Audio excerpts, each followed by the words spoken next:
Hey everybody, just wanted to do a short little video, share some thoughts and some experiences with everybody, in case it helps.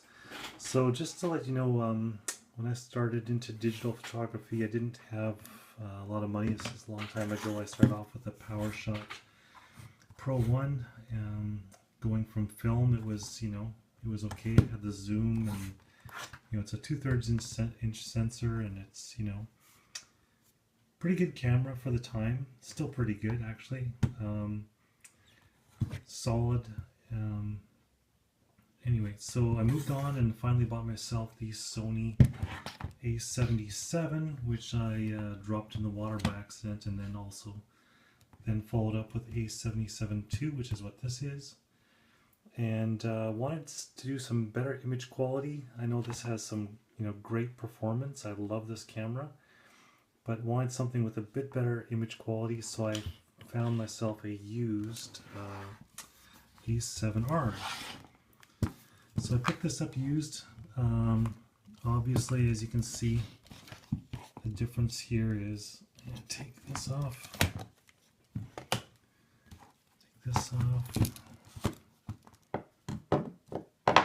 Here you got your, I'm gonna put my PowerShot away. A77ii, if I open this up, so if you can see this, you get a little sensor there. I mean, the sensor is fairly small compared to the actual body of the camera, but I actually like the camera. It's got a really good grip feel for just running around shooting, and just love the way this thing feels, performs really well. And then here we have the actual A7R. The sensor is just massive on this thing. Even the body is, I'd say, almost half the size, and the sensor is like so much bigger. Image quality is also fantastic, just pixel per pixel, without even considering crop factors. Just the A7R image quality is just fantastic. So, obviously, got a couple little adapters. You can get yourself this little Minolta lens. You can stick on your little. Obviously, there's lots of reviews on that. Get yourself a nice little compact camera. Image quality is okay. I mean, I've got the little Nikon, 28 2.8, which is a more modern lens. I found that the older lenses are okay. They're kind of more fun to shoot with, but the image quality just doesn't seem to do the camera justice. I don't know. When I focus really close on something, it seems really clear, and then I take a picture and it's just not as clear as I thought. So, I don't know. You might be able to see too that this one, the screen, it has the delamination happening like a lot of the Sony screens. So I've ordered a new one. I'm going to replace that. My Sony A77ii fortunately does not have that. It's not very clean, but yeah, it does not have any delamination. This one is actually a little bit new. This camera came out later than the A7R. So the A7R is actually an older camera, but the image quality is just a little bit better. Now, I'll put this away. Let's put away the Nikon lens. I did notice though that I'm going to have to do a sensor cleaning on this, because on the A7R, in the you probably can't see, but in the very bottom corner it is dirty, so I'm going to have to clean that somehow. So I'm just looking into that right now. A few things to consider there. On this camera, on the A77ii, now what happened is I was walking around, had my nice Sony 11-18 lens on here, which is a lens I really like. Got this a really good bargain deal used as well. And I dropped the camera. I was putting my strap on. Somebody asked me a question in the middle of putting my strap on. Came back, grabbed the camera, put it around my neck. As I was walking around, it just suddenly dropped to the ground and of course landed on the lens. Now everything still works okay. The lens works, zoom works, focus works and everything. Seems to be okay, and the camera as well seems to be okay. When I turn on the camera, I am now getting the sensor error. Let me just clean that. Oh, it says battery dead. Anyway, so it gives me a little sensor error. Let me just throw it in here.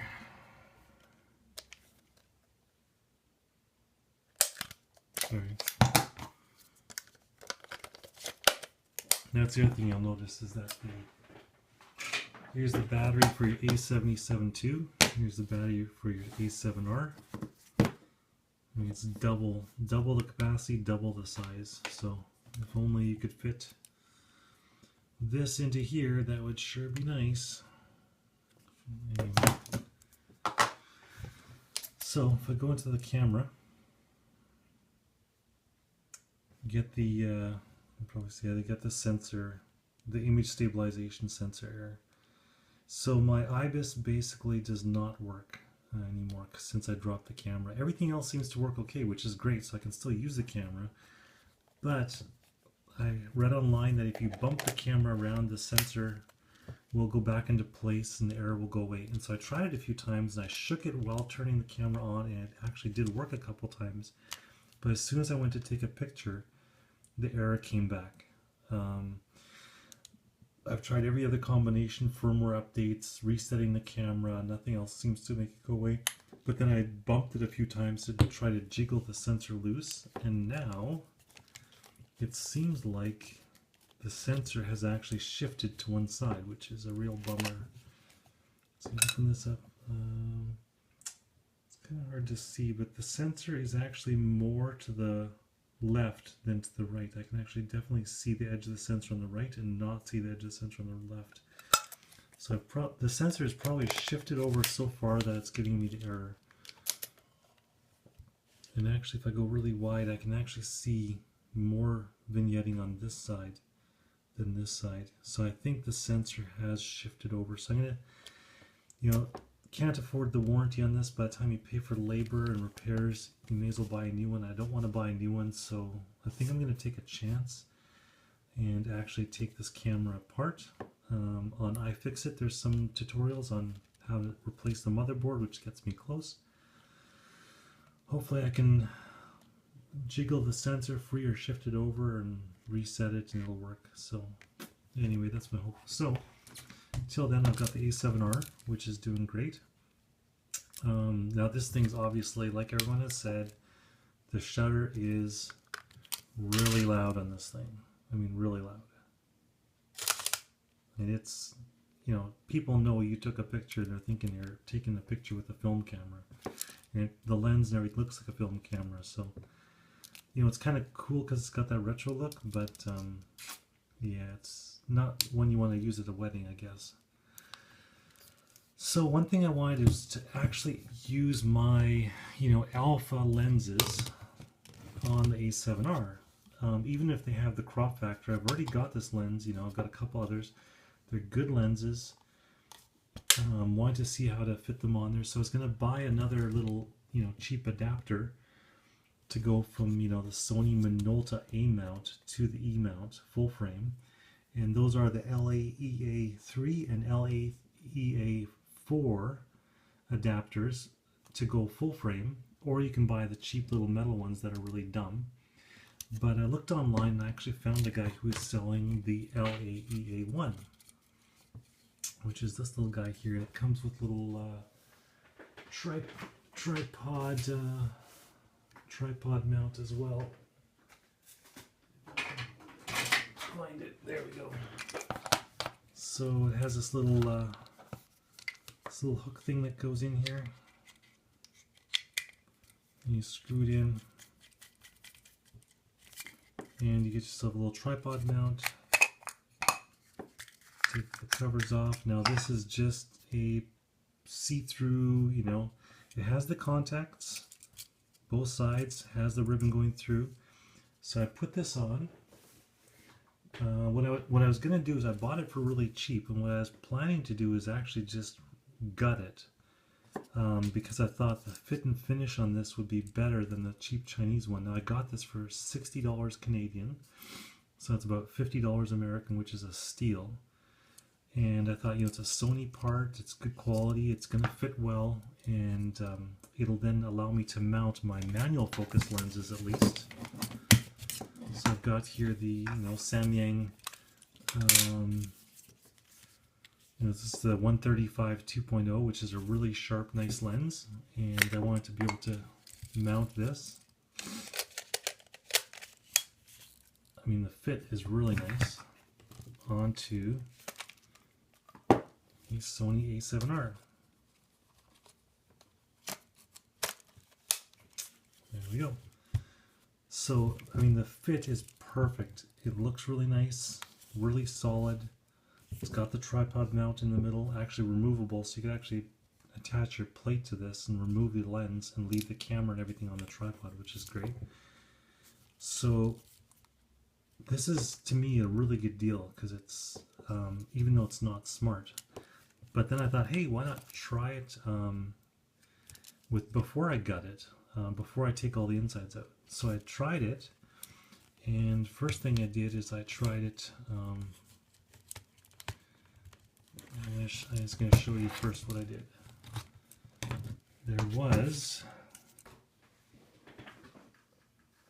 a little box here. I'm going to take it off the lens as well, so you can see.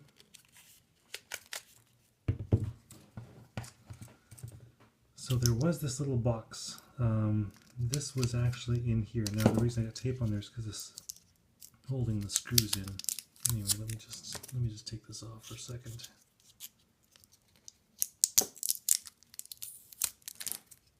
I'll try not to lose the screws. Okay. So this was actually in here. Just like that.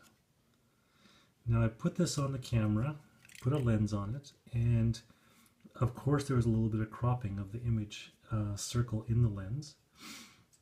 So I just took out these 3 screws, took out this little box here, which is just a piece of plastic shroud, and you'll see there's a ribbon cable right there with a circuit board. Now that ribbon cable was actually sticking up. As soon as I took the box out, it stuck up a bit more. So what I did is I took this little contact plate off, folded the ribbon down, and then pushed the contact plate back on again, screwed it back on. So the ribbon is now folded down and up again. So it's more out of the way. So you can actually see, get a better field of view, which is great. So is it good enough for full frame? Well, I don't have every lens, but I do have a couple. So I'm going to put this on.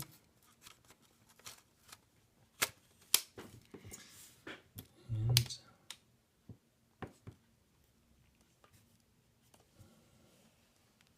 there we go. We've got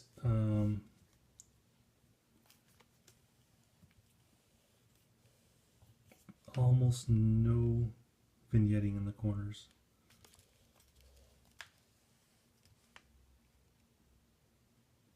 I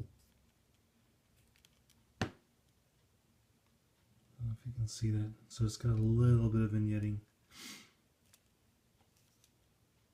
That's not bad. So I could take out more parts, more plastic maybe. The other interesting thing is if you look, you actually get, okay, so not on this one, so I'm going to take this off.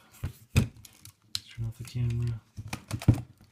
So how about the kit lens, the 16 to 50? This is your standard 16 to 50 kit lens. I'm going to try that on there. Okay, there you go, you can actually see.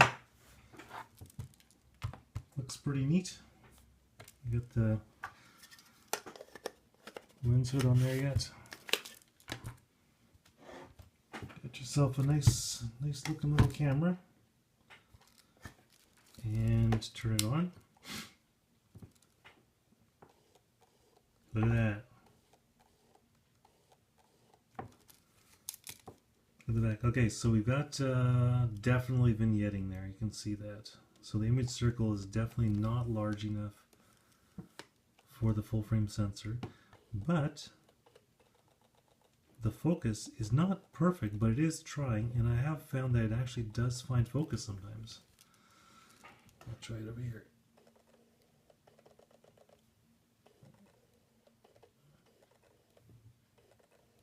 Sorry, a bit of an angle. I'm just trying to shoot on something here. Yeah, it's hunting a little bit. Yeah, it works. You can hear that. Yeah, it's trying. It's trying to go like this here. So aim at something. There you go. It does find focus, not very well, but it actually does find focus. So who says the LAEA1 does not work? Obviously, you're going to have crop mode, but that's not even too bad. So, as far as the actual, set it to manual on the camera. I'm going to go to, there we go, I can set the aperture. Let's try the front dial.